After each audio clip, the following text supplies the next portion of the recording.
Assalamualaikum warahmatullahi wabarakatuh. Perkenalkan, kami dari kelompok 2. Saya Santra Dewi dengan ujung NIM 213 dan teman saya Nurul Almadina dengan ujung NIM 047. Pada kesempatan kali ini kami akan mempresentasikan materi yang berjudul Lingkungan Pasar Keuangan.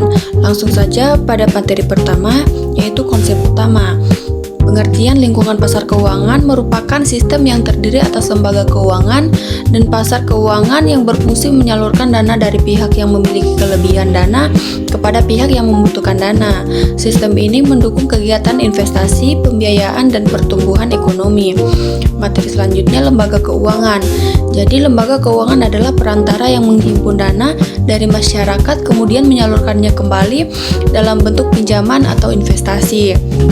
Lembaga keuangan juga menyediakan berbagai layanan seperti simpanan, pembayaran bunga, dan jasa perbankan. Untuk jenis-jenisnya, yang pertama itu bank komersial, bank investasi, dana investasi, perusahaan asuransi, dana pensiun, dan yang terakhir ada shutdown banking system. Selanjutnya, pasar keuangan. Pasar keuangan merupakan tempat bertemunya penyedia dana dan peminta dana untuk melakukan transaksi keuangan secara langsung. Jenis pasar keuangan yang pertama itu pasar primer, pasar sekunder, pasar uang, dan pasar modal. Pasar keuangan itu berfungsi mempermudah perusahaan dan pemerintah memperoleh dana serta memberikan kesempatan kepada investor untuk berinvestasi. Selanjutnya ada sekuritas yang diperdagangkan. Jadi sekuritas yang diperdagangkan itu terbagi menjadi 3. Yang pertama obligasi, yaitu instrumen utang jangka panjang yang memberikan bunga secara berkala. Yang kedua, saham biasa, yaitu bukti kepemilikan perusahaan yang memiliki keuntungan berupa dividen dan capital gain. Yang terakhir ada saham preferen, yaitu sekuritas gabungan antara obligasi dan saham yang memberikan dividen tetap serta hak prioritas dalam pembagian dividen. Materi selanjutnya akan dijelaskan oleh teman saya. Berikutnya, mekanisme perdagangan sekuritas. Yang pertama, perdagangan sekuritas dilakukan melalui perusahaan pialang atau broker.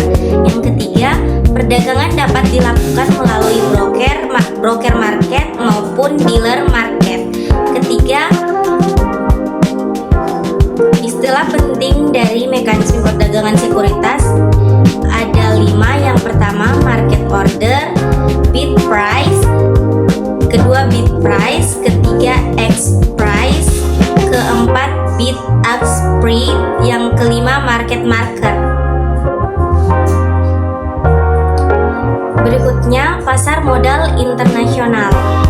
Pasar modal internasional memungkinkan perusahaan memperoleh dana dari investor berbagai negara.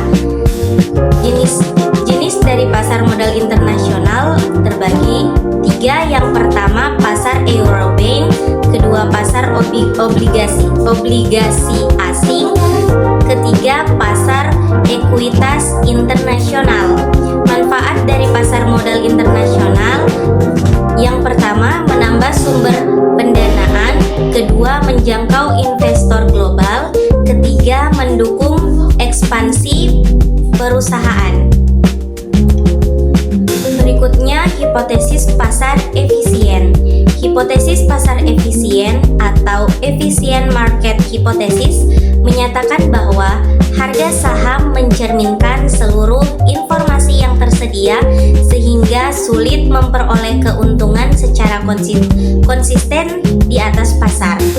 Konsep utamanya terbagi 3. Yang pertama, efficient market hypothesis, kedua random walk hypothesis, ketiga behavior finance. Berikutnya, regulasi pasar keuangan. Regulasi bertujuan menjaga keamanan, transparansi, stabilitas, dan kepercayaan masyarakat terhadap sistem keuangan. Regulasi penting bagi yang pertama Glass-Steagall Act, kedua FDIC, ketiga Gramm-Leach-Bliley Act, keempat Dodd-Frank Act. Baik, materi selanjutnya yaitu definisi penting.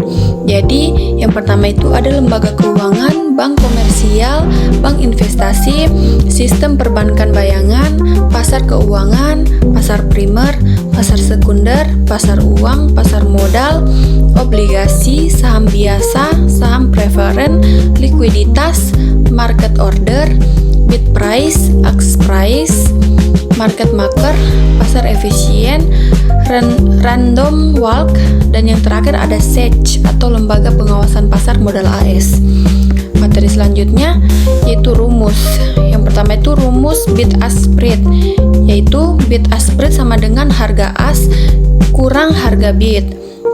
Selanjutnya rumus titik tengah harga, yaitu mid price sama dengan dalam kurung harga as ditambah harga bid dibagi 2. Selanjutnya ada rumus total biaya transaksi, yaitu total biaya sama dengan jumlah saham dikali 1/2 dikali bid ask spread ditambah komisi broker.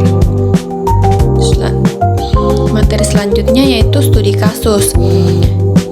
Jadi, studi kasus WeWork merupakan perusahaan penyedia ruang kerja bersama yang memperoleh investasi besar dari berbagai investor.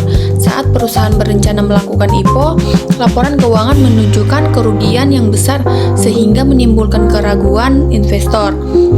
Akibatnya, nilai perusahaan turun drastis dan IPO ditunda. Kasus ini menunjukkan pentingnya transformasi. Materi selanjutnya yaitu hasil studi kasus. Jadi, studi kasus WeWork merupakan perusahaan penyedia ruang kerja bersama yang memperoleh investasi besar dari berbagai investor. Saat perusahaan berencana melakukan IPO, laporan keuangan menunjukkan kerugian yang besar sehingga menimbulkan keraguan investor. Akibatnya, nilai perusahaan turun drastis dan IPO ditunda. Kasus ini menunjukkan pentingnya transparansi informasi dalam pasar keuangan. Jadi, yang terakhir itu kesimpulan. Untuk kesimpulannya yaitu lembaga keuangan dan pasar keuangan memiliki peran penting. Jadi, kesimpulan dari lingkungan pasar keuangan yaitu lembaga keuangan dan pasar keuangan memiliki peran penting dalam menyalurkan dana dari pihak yang memiliki kelebihan dana kepada pihak yang membutuhkan dana. Keberadaan pasar uang, pasar modal, serta regulasi yang baik mampu menciptakan sistem keuangan yang aman, efisien, transparan, dan mendukung pertumbuhan ekonomi. Demikian pemaparan dari kelompok kami mengenai bab 2 tentang lingkungan pasar keuangan. Mohon maaf jika ada salah kata. Wassalamualaikum warahmatullahi wabarakatuh.